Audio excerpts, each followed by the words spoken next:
Alors bonjour à tous, aujourd'hui je fais une vidéo sur une relique du passé.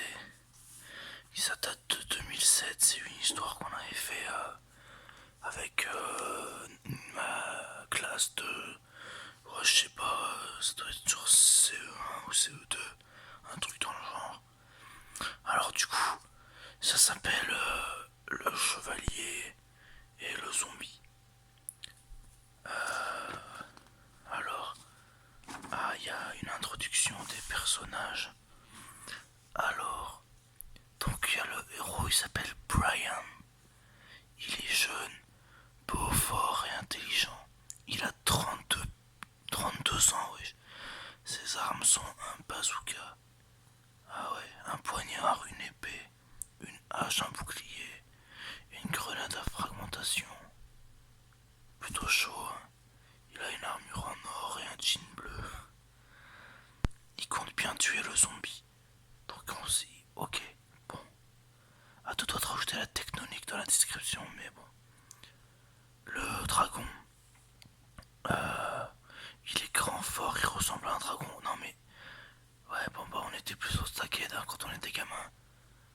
Il a des grandes ailes bleues et noires, des mâchoires d'acier rouge, et de grosses cornes noires. Merde, focus. Les pattes sont bleues et ses griffes sont très coupantes à crou-crou. Il tue ses proies en 2 minutes en les afflamant. Comme ça, à son cul à point. 2 minutes à thermostat 5. La princesse Rosa. Elle a de longs cheveux blonds.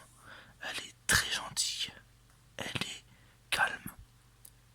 Met des robes à paillettes, des perles et des diamants. Elle a une couronne en or. Elle a 20 ans et elle vient du sud de la France. Il est méchant le zombie. Le zombie. Méchant, poil vert. Grosse bouche, sang partout. Il est surtout... Ah ouais d'accord. Il est surtout dégoûtant et bien armé. Armé.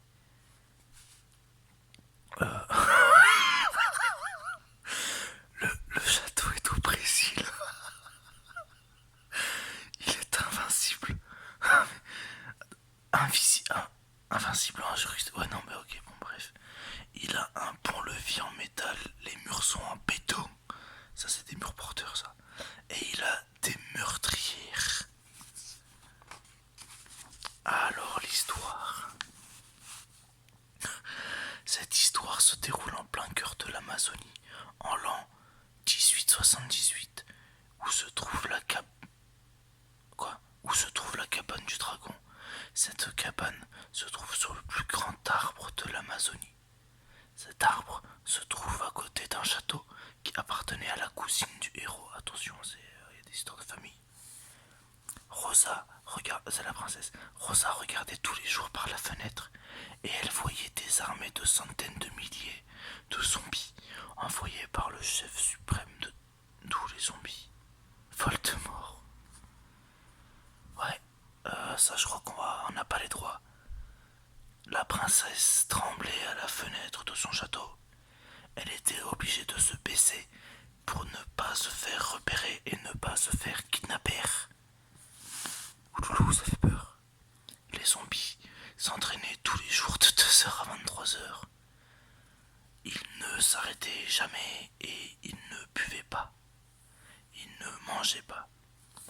Il faut dire que leur chef était très sévère. Le héros, Brian, était en train de parler avec le dragon. Ah, donc le dragon est gentil. Pendant que le chef des zombies commença à envoyer plusieurs armées de zombies. Le chevalier Brian, voyant tous les zombies, appela le dragon blanc aux yeux bleus. Sacré rêve.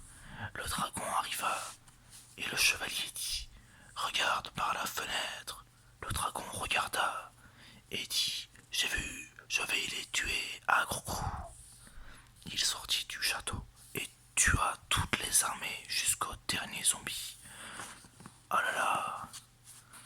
3 jours plus tard, le chef des zombies Voldemort prépara un plan. Attraper la princesse. Étape 1. Attraper la princesse.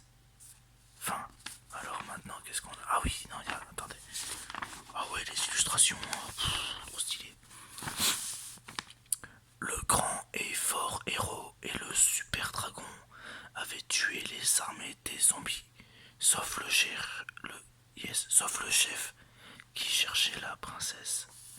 Dans sa tour, la princesse, en train de se changer, vit le chef des zombies grâce à la lumière qui se reflétait sur son armure. C'est con quand même ça. La princesse réussit à se cacher dans un placard à balai, pas très loin de sa tour, où elle avait semé le zombie. Dans ce placard, il y avait un trou qui menait à une cachette secrète du château, qui n'était connue que du dragon et du héros. Mais cette cachette... Quoi? Mais cette cachette menait à un placard. Pourquoi mais bref. Menait à un placard de la cuisine, où la princesse se cogna la tête contre le mur. Elle ne pouvait... Hein, elle ne pouvait pas se faire attaquer par... Mais elle ne pouvait pas... Ok. Ouais, bah c'est con quand même. Elle ne pouvait pas se faire attaquer par le zombie. Non mais... Le zombie avait quand même retrouvé Rosa. Il est... Bref, il est en train de la pourchasser dans le château. Mais au moment où le héros et le dragon sont entrés, le zombie s'envola comme par magie. Le héros demanda à Rosa si tout allait bien, et elle répondit que oui. Le héros et le dragon sortirent du château et ils enflammèrent, tranchèrent la tête de tous les zombies.